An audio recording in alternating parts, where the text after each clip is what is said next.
Ek wil graag vanmôre met julle praat oor waaroor kla jy. Dit is 'n tema wat ek in die week, toe dink ek, Here, maar hoekom stuur u hierdie vir my, hierdie boodskap vir my? En jy dink nou, hoekom praat jy oor dit vanmôre, Armand? Maar ek glo en ek vertrou, dis belangrik vir die Here om oor dit te praat, want wie kla hier vanmôre? Nou niemand nie, nee. Jo, ek is die eerste om te sê, ek kla vanmôre, en ek is 'n klaakous. Dis 'n tweede natuur vir ons as mens om te kla, nee. Sê my julle saam, lyk my jy's nou stoepstil in hierdie kerk vanmôre, hierdie gebou. Dis vir party mense is so suurstof, hulle kan nie anderste as om te kla. Hulle gaan doodgaan as hulle nie kla oor iets nie. Ons ken ons almal daai mense. As jy nie iemand ken nie, raai wat? Jy is dan daai persoon. Sorry vir jou te sê vanmôre. Maar navorsing het iets interessants gewys en ek gaan nou by die skrif uitkom. Julle kan so lank na Numeri 14 blaai van vers 1 tot 8.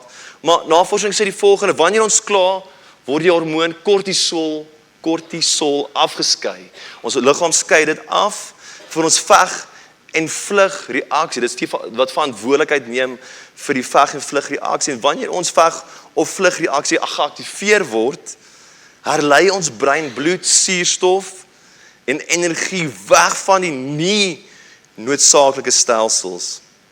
Herhaalde kla, murmurering, lei daartoe dat kortisol in hoër vlakke vrygestel word, wat ons 'n groter risiko loop om hartsiektes, hoë cholesterol, diabetes, vetsug en beroertes te ontwikkel.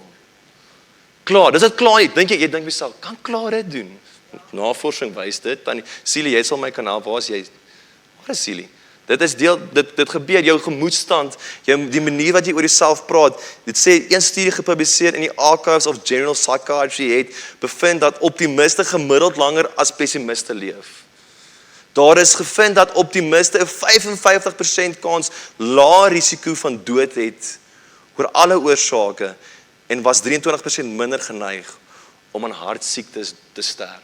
Ongelooflik wat kla, kerm, murmurering aan my en jou se toestand kan doen, en ons gesondheid kan doen, en as mens kan doen, die manier hoe jy dink, die manier hoe jy leef. En ek voel dat ons as gelowiges by 'n plek gekom waar ons net kla. Ons is soos Israel, net gekla en gekerm, ons is oor niks tevrede nie. Die kleinste ongerief, die kleinste ding wat my dag kan omkeer, dan kla ons net. Ek is een van hulle. Ek is eers om dit kan bely vanmôre vir julle. Maar kom ons lees hierso uit Numeri hoofstuk 14 vanaf vers 1, en as jy dit van op die skerm kan sit, dit sê die volgende: daardie nag het die hele volksvergadering aanhoudend gekla. Die 53 vertaling sê geween. Al die Israeliete was in verzet. Dit sê Engels sê resistance. Hulle was weerstandig teenoor Moses hulle gewees. Hulle wou nie in die beloofde land ingaan nie.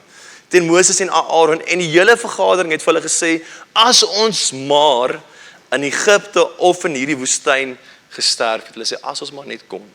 As ons maar net kon sterf. Waarom het die Here ons na hierdie land toe gebring? Want daar is die beloofde land, dis 'n land van melk en honing waarna toe hulle gelei word. Net om doodgemaak te word, ons vrouens en ons kinders sal kruisgevangenes word. Is dit nie vir ons beter om na Egipte toe terug te gaan? Hulle het nou sê, maar is beter. Is beter om terug te gaan as slawe, beter om terug te gaan, want ons weet ten minste daar gaan iets gebeur, en ons weet wat gaan aangaan. Hulle het toe vir mekaar gesê, kom ons kies 'n leier, en gaan terug Egipte toe. Moses en Aaron het toe voor die hele vergadering van Israeliete, wat daar saam was, op hulle knieë geval. Ook het die Joshua seun van Nun, en Caleb seun van Jefun, kom spreek haar reg uit, manne wat saam die land verken het, hulle klere geskeur. Want as dit gewoonlik as jou klere skeer, dan rou jy vir iets. En vir die hele vergadering Israeliete gesê, die land wat ons gaan verken het, is 'n buitengewoon goeie land. As die Here ons goedgesind is, sal hy ons na hierdie land toe, sal hy na hierdie land toe bring en dit aan ons gee, 'n land wat oorloop van melk en honing.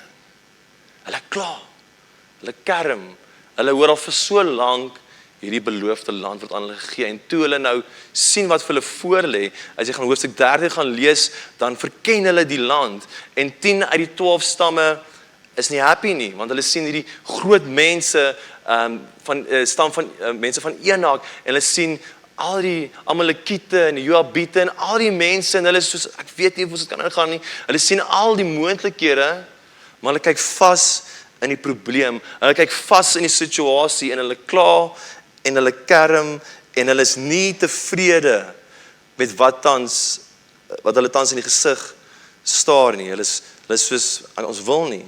Hulle hoor is 'n land wat oorloop van melk en honing. Hy is ek hoor 'n plek met melk en honing, dan gaan ek mos gaan. Sal jy gaan na 'n plek van melk en honing toe? Is jy seker jy wil gaan? Maar die vraag wat ek gevra het vir myself is, maar hoekom was hulle so teenstrydig? Wat was die gevolge van hoekom die hele volk van Israel, al die mense wat kla en kerm in Moses se oor, ek dink dit moes nog 'n stryd gewees het. Ek dink dit partykeer het 'n gevoel hy wil hulle die 5voudige bediening gegee het in liefde. En hulle kla en hulle kerm en die vraag is, hoekom kla en kerm? Hoe is hulle teenstrydig en verset oor Kanaan? En God praat met Moses en 12 van die 12, een persoon elke stam uit, 'n man, moet die plek gaan verken van Kanaan. En hulle stuur hulle uit en hulle almal gaan en hulle kry 'n druiwetros so groot dat 2 manne aan 'n stok het moet sit. Imagine daai druiwetros. Imagine it, Marietjie. Imagine daai jy vir 2 maande nie druiwe te koop nie. En 2 manne in vye en hulle sien hierdie ongelooflik vir 40 dae. Vir 40 dae verken hulle die plek. En 10 uit die 12, kan jy dit glo, 10 uit die 12 is soos, we don't want to go there. Ons wil nie daar wees nie, ons sien hierdie groot menigte, ons sien die negatief, ons sien al die mense wat is, ons kan oorval, en dadelik kyk hulle vas in die negatief, en ek wil vir jou sê vanmôre, as jy in jou beloofde land wil ingaan, wat God vir jou beloof het, moet jy weet, jy gaan werk daarvoor, moet jy weet, jy gaan teenstryd kry, moet jy weet, dat dit gaan van jou verg, om op te offer, weet wat jy gaan verg, om op God te vertrou, ten alle tye, en te weet, hy is die een wat gaan voorsien, hy is die een wat jy na die beloofde land toe sal lei, hy is die een wat vir jou die mag sal gee, om dit te kan oorwin, en dit te kan doen. Maar hulle het nie dit gedoen nie. Die 10 manne het moeilikheid veroorsaak na die tyd. En die vraag vanmôre is, kla en kerm jy nog vandag? Kla en kerm jy? Want ons almal doen. Kla en kerm jy in omstandighede waar jy in is. En ja, ek weet elkeen se omstandighede is anders, en ek weet elkeen se is nie altyd lekker nie, en is nie lekker nie, maar daar lê 'n beloofde land vir ons voor. Die hemel is daar vir my en jou. Hy kom weer op die wolke en ons gaan weer ingaan waar daar niks pyn en hartseer is nie, maar God het vir my en jou 'n beloofde land op aarde ook. Hy wil sê ons moet daarin inbeweeg, maar ons kan nie inbeweeg in die land wat hy vir ons beloof, die lewe wat hy vir my en jou beloof het, soos Johannes 10 vers 10 sê, of ons lewe te gee en dit in oorvloed nie. Beteken nie elke gaan hier nou met 'n Porsche uitry vanmôre nie. Dis nie hoe dit werk nie. Maar God het 'n belofte vir my en jou, dat ons sy guns sal beleef, sy goedheid sal beleef, en jy kan dit nie beleef as jy gaan vaskyk in die obstacles, in die berge in jou lewe, en jy kyk vas aan dit, maar jy kyk nie wat na dit kom nie, die beloofde land, die vrug wat uit dit uit gaan kom vir my en jou, en jy kan nie vaskyk in die probleme, in die omstandighede heeltyd nie, want jy sal nie die beloofde land sien nie. Dis met hierdie 10 manne gebeur het. Hulle kon nie insig sien nie, hulle het gekla en gesê, maar ek weet nie so lekker nie. En as jy gaan kyk na hoofstuk 13, vanaf vers 27, wat sê, hulle het aan Moses gerapporteer, dis nou die 10. Ons het in die land gekom waarheen U ons gestuur het. Dit loop oor van melk en honing. Kyk goed so ver. En hier is van sy vrugte, die druiwe, die vye wat hulle als gevat het. Maar die mense wat in die land woon is sterk, en die stede is versterk en baie groot. Ons het ook die nasate van Enak daar gesien. Die Amalekiete woon in die Suidland, die Hetiete, Jebusiete en Amoriete in die bergwêreld en die Kanaaniete by die see en langs die Jordaan. En hierdie is my baie awesome deel. Caleb het egter die manne wat met Moses praat stil gemaak en gesê, ons moet beslis optrek en die land in besit neem, want ons kan dit doen. Caleb maak hulle stil. Is eintlik half komieklik. Hy sê, bly julle nou stil, hou met die negativiteit hierso. Daar's baie goeders wat gebeur kan word. God gaan ons help. Moes jy iemand in jou lewe al jou stil gemaak en gesê, hou op so negatief wees. Hou op nonsens praat. Hou op te murmureer en kla en kerm oor alles. Want party van ons kla en kerm met die steek onder ons arm. Want ons vergelyk ons lewens met ander mense. Ons vergelyk mense se seisoen met my seisoen in my lewe. En dan kla en kerm ons. En soms is dit net nodig dat iemand net vir ons in liefde bygesê, in liefde en vanwaar net te sê, bly net stil. Bly net stil. Want daar is iets goeds daarso. En baie kere wanneer ons vir die goeie moet gaan, wanneer die Here vir die groot beloftes in ons lewe het, die guns vir ons het, beteken dit daar gaan 'n bietjie weerstand wees. Beteken dat ons gaan onsself ten volle in die Here moet plaas en ten volle op hom moet vertrou en sê, Here, ek kan hier doen nie, ek gaan hier deur hierdie ding self gaan nie, maar U gaan my deur dit kan help en my by die ander kant, by die beloofde land kan bring. En dit verg dat ons soms stil gemaak moet word. Dit verg soms dat God my en jou moet stil maak en sê, bly net stil en hou op kla en kerm. Ons is lief daarvoor. Ons moet die Filippense praat daarvan en sê vir ons moet nie kla en kerm en tee praat nie. En dit is in alle omstandighede. En jy mag dalk in 'n plek wees waar jy kan sien, daai drywe sien ek. Ek sien daai vrug, ek sien die melk in jou. En jy's naby dit, maar jy's iets voor en jy soos, jy weet wat? Ek sien lus hier voor nie. As jy daai bergsig sien en jy dink jy soos, my vrou, hoekom het ons ingeskryf vir die stappie by die Kaap Tafelberg? Ek wil hierdie nie meer doen nie. Dis daai stappie, maar as jy by daai sig uitkom, as jy by daai berg uitkom en sê, dankie my vrou dat jy my gehelp het, dat jy my deurgedruk het. Veg jy nog vir huwelik? Of jy sê nee wat? Ons beloftes in die huwelik wat God vir jou gegee het as man en vrou. Ons beloftes vir jou as ouer, as gelowige, maar jy kan nie net stop wanneer daar weerstand begin kom nie. Jy kan nie net stop wanneer jy voel ek kan nie meer nie, want dit is nie uit jou eie krag uit nie, dit is die krag wat God, dis sy gees vir my en jou gee. En sê, gaan, hou te kla en kerm, hou jou oë op my, man, dit sal goed gaan. Ek het mos die belofte gebring, ek het mos vir jou beloof dit gaan gebeur. Hoekom nou vertrou jy my nie? En as jy gaan verder aanlees met daai 10 manne, hulle het dood gegaan. Hulle mag nie in die beloofde land ingegaan het nie, want dit het klaar nuus versprei.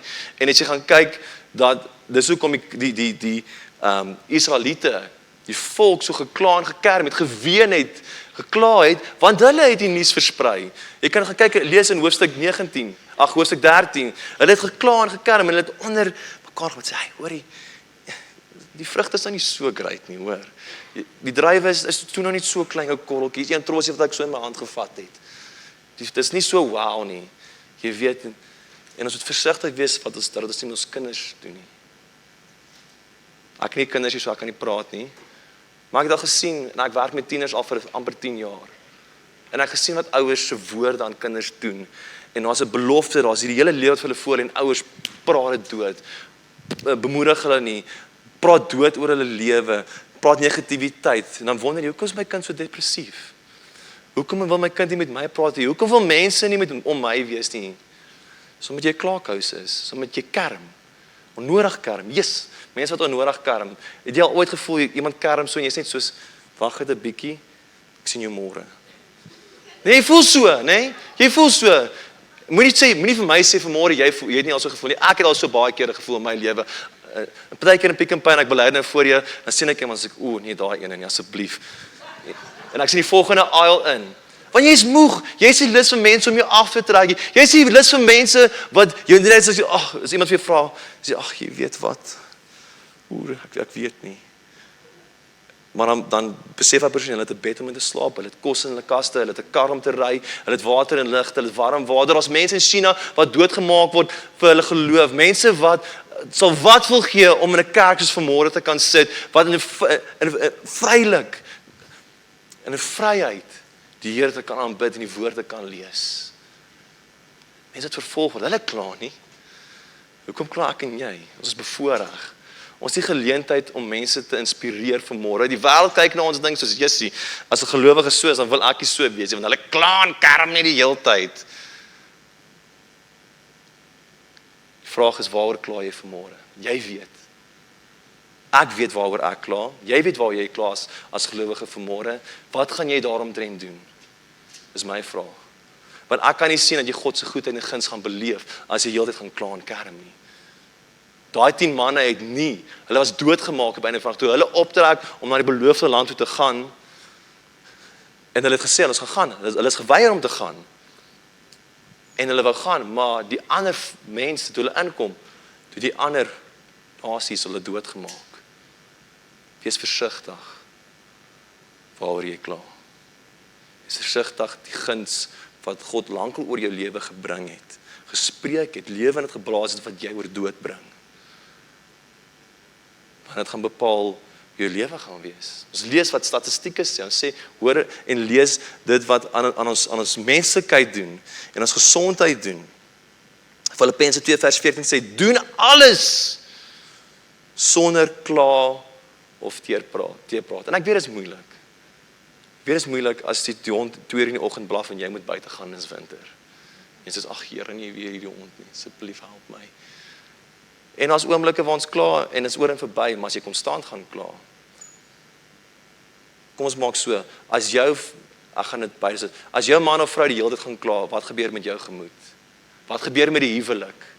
Wat gebeur met als rondom jou? Wat gebeur met die huisgesin? Wat gebeur met daai opset? Kyk 'n bietjie daarna.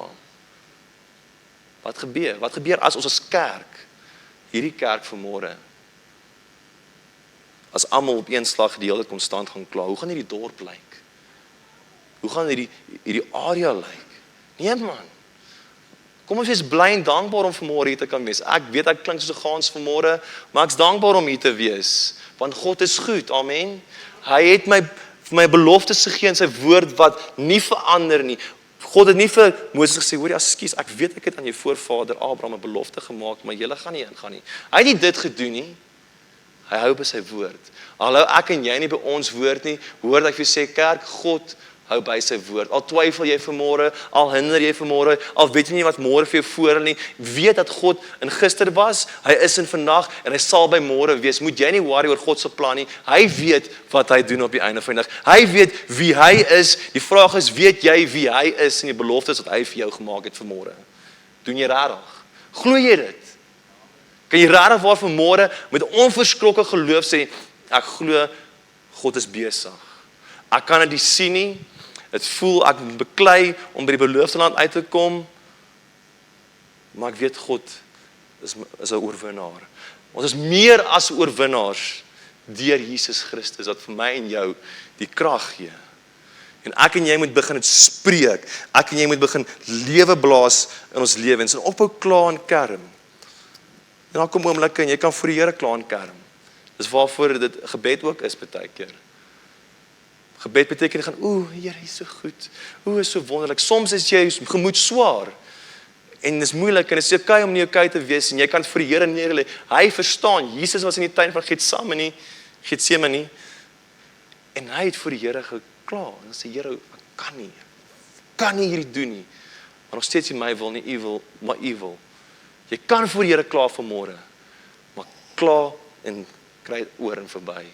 En vertrou op die Here en hou vas aan hom en wie hy is. En ek wil vanmôre, terwyl Lillian op die keyboard vir ons gaan speel, wil ek jy met jou oë toemaak. Net vir 'n oomblik, moenie worry nie. Jou man en jou vrou en jou kinders gaan nog langs by jou wees vanmôre, as jy jou oë weer oopmaak. En ek weet vanmôre, ek weet dat daar iets in jou lewe is wat jy konstant oor kla. Miskien is dit oor ons land se omstandighede. Miskien is dit oor die dinge wat in ons land al gebeur het. Miskien is daar dinge wat in jou lewe gebeur het en jy wonder, Here, ek weet nie of hierdie ding ooit gaan verander nie. Ek weet nie of ek ooit by 'n plek gaan kom waar ek die goedheid en die guns kan beleef nie, maar jy gaan die keuse moet maak en jy moet nou in hierdie oomblik terwyl ons oë gesluit is, sien daai ding vanmôre raak. Jy weet wat dit is. En gee dit vir die Here. En sê, Here, ek weet ek kla oor hierdie. Ek weet, hier is 'n ding wat ek die hele tyd oor gedagtes het, wat nie vir my gesond is nie, wat nie vir my familie gesond is nie, wat nie vir my huwelik gesond is nie, wat nie vir my medegelowiges gesond is nie. Maar Here, vanmôre kies ek om dit te gee in U hande. Sê, Here, U het vir my 'n belofte gegee en ek gaan nie van dit afwyk nie. Ek gaan nie verskrik staan soos daai 10 manne wat na die vyande vasgekyk het, want God is groter, Here. Here, en ek kom bid vir elke persoon hier vanmôre en ek kom dank, Here, vanmôre dat U in Jesus naam hulle sal kom inspireer, dat U met hulle sal kom praat en sê, gee jou laste vir my. Ek sal jou help, my juk is ligter. Dankie, Here, dat ons vanmôre na U toe kan gaan. En kan weet, U is 'n God wat in beheer is. U is 'n God wat nooit ooit fail nie. U misluk nie, want U is God. Here, soos ons hierdie nou vir U gee, hierdie ding wat ons oor kla en op U vertrou, Here, en sê, Here, ek kyk nie vas in hierdie, maar ek kyk en ek rig my oë op U, wat die God van die Allerhoogste is. En ek plaas my vertrou op U vanmôre. En dalk moet jy opstaan vanmôre as 'n teken, en as jy, ek wil jy vrymoedigheid gee, as jy vanmôre regtig waar wil, staan op as 'n simbool, sê, Here, ek staan op, ek gaan nie sit nie, ek gaan nie plat lê nie, maar ek gaan op U vertrou, en ek gaan my oë op Here, al wil ek kla partykeer, gaan ek by U kla, en ek gaan aangaan met die vertroue wat ek in U het. En as jy vanmôre wil opstaan, jou kans is, jy wil opstaan en geloof en sê, Here, ek gaan ophou begin kla, begin vertrou. Ek gaan ophou dood spreek en ek gaan begin lewe spreek. Ek gaan ophou na die mense kyk en ek gaan my oë op U hou, want ek weet my God kan. Niks is in U hande onmoontlik. U het 'n beloofde land vir my voorberei. En ek weet, al lyk dit moeilik, al lyk dit of die vyande teen my gaan, al lyk dit hierdie taak groot, Here, weet ek, U gee my die krag. Ons sal die beloofde land ingaan, want dit loop oor van melk en honing. Dis so naby, jy kan dit al proe. Maar weet vanmôre, God is met jou. Dankie, Here, vir elke persoon wat opgestaan het. Sê, Here, ek kom vandag in geloof. Ek hou op kla. Ja, Here, dis moeilik. Ja, dis moeilik op partykeer om te kla. As ons sien dinge gaan verkeerd, dinge gaan nie reg soos ek dit altyd wil hê nie. Maar dankie, Here, dat ek op God kan vertrou, my oë op God kan plaas en sê, Here Jesus Christus, U is die wonderwerklike God. U is die miracle worker. You are the way maker. En my oë en my geloof en my hele wese fokus op U vanmôre, want U is God en U is die lewende God en U het die beloofde land vir my gegee. U beloftes bly gister en vandag en tot in ewigheid dieselfde, en ek kies vanmôre om nie te kla nie. Ek kies vanmôre om nie te glo. Ek kies vanmôre om my oë op U te hou. Dankie, Here Jesus, dat wanneer ons daai gemoed kry, en ons voel, Here, ek kan nie meer, dat ons na U toe kan gaan, Here, en kan kla en sê, Here, ek is nie ongelukkig hier nie. Almoes te sê, ek was so 'n redelose dier, maar totdat ek in die teenwoordigheid ingekom het, tot ek in U Allerhoogste in beweeg het, en die vrede in my gees gegee het, rus vir my siel gegee het, weet ek, you've got this. U het dit, want is in U hande vanmôre. Ek loof U, Here. Ek dank U, Koning Jesus. U is my God, Here, en so bid ek ook, Here, dat U met elkeen sal gaan, Here, vandag in hierdie dag in. Hulle sal weet, U stap nie net sy aan sy nie, U stap voor hulle uit en U maak jy baie gelyk. Al wat hulle moet doen is hulle oë net op U sal rig en daarop fokus. Want U is 'n goeie God. Ek dank U dat ek die seën van die Vader, die Seun Jesus Christus en die kosbare Heilige Gees vir elke vanmôre kan uitspreek vir elke familie. Met die wete, U is met ons, en dankie, Here, dat mense Jesus by ons sal beleef, want ons uit die deure uitstap en elke dag Dankie Here Jesus dat ek die bloed van Jesus Christus oor elke kan bid, oor die families, oor die besighede, oor die boerderye. Ek loof Here dat U ons veilig by mekaar weer sal bring, selfde tyd, selfde plek in Jesus naam alleen. Baie dankie dat jy ingeskakel het op ons regstreekse uitsending. Indien jy enige vrae of gebedsversoeke het, is jy welkom om die volgende nommers op hierdie skerm te kontak. Ons wil jou graag bedien in hierdie tyd na die beste van ons vermoë. Jy is ook welkom om te saai in hierdie bediening op die volgende maniere, deur middel van SnapScan of EFT. Ons waardeer elke bydrae en spreek die Here se rykste seën uit oor jou en jou gesin.